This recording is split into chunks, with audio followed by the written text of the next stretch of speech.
Welcome back, everyone. Ready to dive into something a little out there. Always up for a challenge. Today, we're taking a look at Project Bluebeam.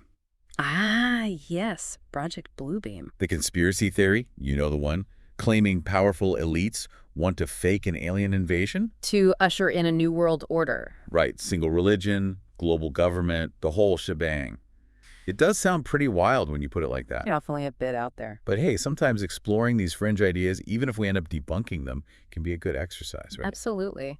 Helps us sharpen our critical thinking skills. Makes us more aware of how information, technology, all of that can be used. Exactly. Yeah. So where did this whole blue beam thing even come from? Well, it was popularized in the 90s by a Canadian journalist, Serge Monast. Okay, so this guy, Monast, what was his deal? He was deep into conspiracy theories, especially anything related to the New World Order, secret societies, that kind of stuff. So pretty much a professional conspiracy theorist? You could say that. And this Project Bluebeam was his big idea. He wrote a whole book about it in 1994, claimed NASA and the UN were in on it. NASA, like the space folks. According to Monast, yeah. He laid out a 4-step plan that these groups would supposedly use. 4 steps to global domination.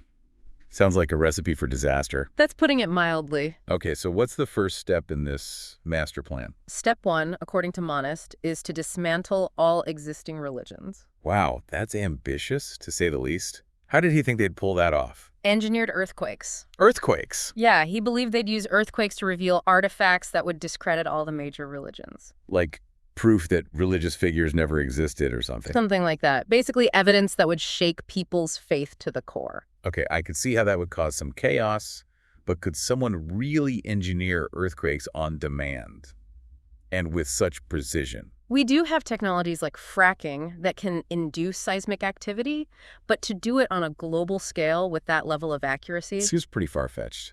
it would be incredibly difficult, not to mention incredibly risky. Right, and wouldn't those fracking operations be pretty hard to hide? You'd think so.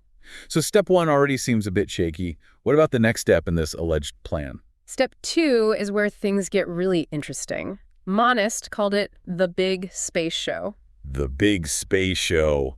Sounds dramatic. What did he have in mind? Holograms. Giant holograms projected onto the sky. Wait, like gods and UFOs and stuff? Exactly. He believed they'd use advanced holographic technology to create these massive, realistic images in the sky. Okay, holographic technology's come a long way, but could they really project something that convincing on a global scale? The sheer scale of it would be mind-boggling. Think about the power requirements, the logistics. It would be a massive undertaking. To say the least. So step 2 also seems pretty implausible. What's next on the list? Step 3 is where we enter the realm of mind control. Mind control. Now we're really getting into science fiction territory. Monast claimed they'd use electromagnetic waves for telepathic two-way communication, basically beaming messages directly into people's minds. Whoa, hold on. Are we talking about full-blown thought control here? Like planting ideas and controlling people's actions? That was the idea. But is that even scientifically possible? I mean, I know there's been research on the effects of electromagnetic waves on the brain, but There's a big difference between influencing mood and behavior, which is what some studies have shown is possible, and implanting specific thoughts or controlling someone's actions. so mind control on that level is still pure speculation. As far as we know, yes. Okay, so steps 1, 2, and 3 all seem to rely on technology that's either beyond our capabilities or simply implausible. What about the final step in this grand scheme? How does it all come to a head? Step 4 is the climax, the big finale, a staged alien invasion. A fake alien invasion, seriously. That seems like a pretty big leap, even for a conspiracy theory. How would they even pull that off? Monast believed they'd use a combination of holographic projections, advanced technology, and media manipulation to create a global panic. So basically, a massive, coordinated illusion designed to convince the world that we're under attack by aliens. Exactly. And what would be the point of all this? Why go through all that trouble to stage a fake alien invasion? To create a global crisis, a common enemy that would unite humanity under a single world government, of course. So it's all about control. Manufacture a threat to justify seizing power. That's the core of the theory. Exploit people's fear and panic to get them to willingly surrender their freedom. It's a pretty bleak scenario. So they fake an alien invasion, establish a world government. What happens next? What does this new world order actually look like? Monast went even further. He claimed they'd use advanced technology to erase people's memories of the world before the invasion. Wait, memory wiping, are we talking about some kind of Men in Black scenario here? Not exactly a flashy neuralizer, but Monast believed they'd use a combination of brainwashing and electromagnetic waves to essentially reset people's minds. So people would wake up in this new world order with no recollection of their past lives. That's what he envisioned. Blank slates, ready to be molded by the new global government. It's a chilling thought. It definitely is. And once everyone's memories have supposedly been wiped, what then? What does this brave new world actually look like? Monast described a world devoid of individual freedom, everything controlled and monitored by the state. Families dissolved, religion outlawed, any dissent ruthlessly suppressed. Sounds like a dystopian nightmare. Essentially, yes, a world where a select few hold absolute power over a population stripped of its memories, its freedoms, and its very humanity. A pretty disturbing vision of the future. So this guy Monast, he puts out this book, makes these claims. What happens to him? Well, that's where things get even stranger. Stranger than a fake alien invasion and mass mind control. Monast claimed he was being followed and harassed by authorities after his book was released. Sounds like he was living in a spy thriller. It does, doesn't it? But Well, then, in 1996, just 2 years after his book came out, he died suddenly. Heart attack. he died. Just like that. He was only 51, reportedly in good health. But naturally, a sudden death like that raises questions, especially when the person who died was claiming to expose a massive government conspiracy. Right. It definitely adds fuel to the fire for those who believe in these kinds of theories. Exactly. So he dies under mysterious circumstances. Did anyone else pick up where he left off? Did anyone else investigate his claims about Project Bluebeam? A couple of other journalists were reportedly looking into it, and strangely enough, they also died of heart attacks within a relatively short period of time. Wait, 3 journalists, all investigating the same conspiracy theory, all dying of heart attacks? That's a lot of coincidences. It's certainly peculiar, and for those who believe in Project Bluebeam, it's seen as evidence that Monast was on to something dangerous, that he and his fellow journalists were silenced to prevent them from revealing the truth. So their deaths just added more fuel to the fire. You could say that. It became part of the narrative, a chilling example of what supposedly happens to those who dare to speak out against the powerful forces behind Project Bluebeam. So we've got this theory, Project Bluebeam, laid out by a journalist who dies under mysterious circumstances, and then a couple of his colleagues who were looking into it also die suddenly. It's a pretty compelling story, even if the details sound far-fetched. What do you make of it all? Is Project Bluebeam a genuine threat, or just a paranoid fantasy? Well, let's be realistic. The idea of a literal Project Bluebeam with all its intricate details seems highly improbable. Yeah, it does sound a bit too much like something out of a movie. But that doesn't mean we should dismiss the underlying themes altogether. Runian. The concerns about technological manipulation, psychological warfare, the potential for global control, those are all very real issues. Even if the specifics of Project Bluebeam are unlikely, the potential for these types of technologies to be used for nefarious purposes is something we should all be aware of. That's a good point. So, we've covered the 4 steps of Project Bluebeam. We've delved into the story of Serge Monast. But how does all of this connect to the real world? Are there any events or trends that support these ideas? That's what I'd like to explore next. There are definitely some interesting parallels, like take the whole UFO thing. Right, all those UFO sightings? Exactly. And the fact that the government is being more open about UAPs, unidentified aerial phenomena. It's definitely been a hot topic. Remember when the Pentagon released that report a few years back? Yeah, that got people talking. It definitely made you wonder. And while a lot of those sightings can probably explained away, the fact that the government is acknowledging the possibility of something unexplained is, well, it's interesting. It's definitely intriguing. And it makes you think, with all the technology we have today, it's getting harder and harder to tell what's real and what's not.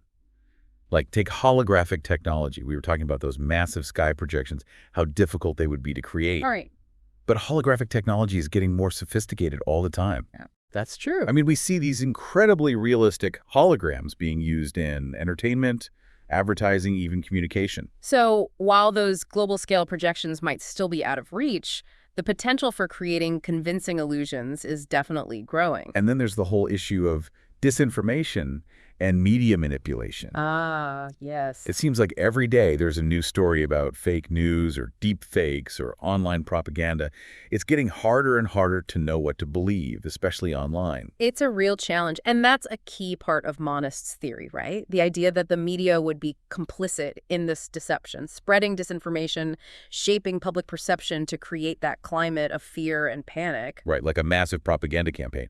And while we may not have evidence of something that coordinated happening right now, and we do see examples of media bias, selective reporting, misinformation spreading online. Both intentionally and unintentionally. Exactly. It's like we're constantly being bombarded with information from all sides, and it's hard to filter out the noise and figure out what's actually true. And with social media algorithms tailoring content to our preferences, it's easy to get trapped in these echo chambers where we only see information that confirms our existing beliefs. Which makes us more susceptible to manipulation, right? Yeah. Because we're less likely to question information that aligns with what we already think. Exactly. And when you add in the emotional element, the fear, the anxiety, it can cloud our judgment even further, make us more vulnerable to persuasion. So even if we don't have a literal Project Bluebeam scenario playing out, the underlying elements, the technological manipulation, the media manipulation, the psychological influence, those are all very real and present in our world today. So it's not just about holographic gods in the sky or fake alien invasions. It's about being aware of the more subtle forms of manipulation that are already happening. Exactly. And being aware is the first step to protecting ourselves. We need to be critical thinkers, we need to question our sources, consider multiple perspectives, and be wary of anything that seems too sensational or too good to be true. It's like that old saying, trust but verify. Exactly. But with so much information coming at us from all directions, it can be tough to know where to even start. Right. It can feel overwhelming. Yeah. So are there any specific strategies or resources you'd recommend for people who want to become more discerning consumers of information? Like, how can we actually put this into practice? Well, one of the most important things is to diversify your information sources. Don't just rely on one news outlet or one social media platform. Branch out, seek out different perspectives, both mainstream and alternative. So it's about getting a broader view, not getting stuck in that echo chamber. Exactly. And there are a lot of great resources out there that can help. Fact-checking websites, media literacy organizations, they can help you evaluate the credibility of information and identify potential biases. Those are good resources to know about. Yeah. And I think it's also important to be aware of our own biases. We all have preconceived notions and beliefs that can influence how we interpret information. Absolutely. It's important to acknowledge those biases and be willing to challenge our own assumptions. Critical thinking involves questioning everything, including our own beliefs. Being open to new information, being willing to change our minds when presented with compelling evidence. So even if we don't need to worry about holographic gods or a staged alien invasion, we do need to be vigilant about the more subtle forms of manipulation that are already present in our world. It's about being informed, being aware, and being critical thinkers. I completely agree. The real threat may not be a dramatic Hollywood-style takeover, but a gradual erosion of trust, critical thinking, and independent thought. Okay, we've talked about the technological and media aspects of Project Bluebeam, but I'm curious about the psychological factors at play here. Why are conspiracy theories in general so compelling to some people? What makes them resonate with certain individuals? That's a great question. And there are a number of psychological factors that contribute to the appeal of conspiracy theories. One key factor is the need for certainty and control. In a world that often feels chaotic and unpredictable, conspiracy theories offer simple explanations. They provide a sense of order, a framework for understanding complex events and making sense of the world around us. It's like having a narrative that ties everything together, even if that narrative is based on speculation and conjecture. Exactly. Conspiracy theories can provide a sense of coherence and predictability in a world that often feels random and overwhelming. And I imagine the allure of hidden knowledge also plays a role. Oh, absolutely. Conspiracy theories often present themselves as revealing hidden truths that are being suppressed by powerful forces. This can make believers feel like they're in the know, that they have access to knowledge that the masses are being denied. It can be very appealing to feel like you're one step ahead, that you see things that others don't. And then there's the distrust of authority, which is a recurring theme in many conspiracy theories. Definitely. Distrust of authority is often fueled by real-world events, government scandals, cover-ups, abuses of power. When people feel like they've been lied to or betrayed by those in positions of authority, they become more likely to seek out alternative explanations, even if those explanations are far-fetched or unconventional.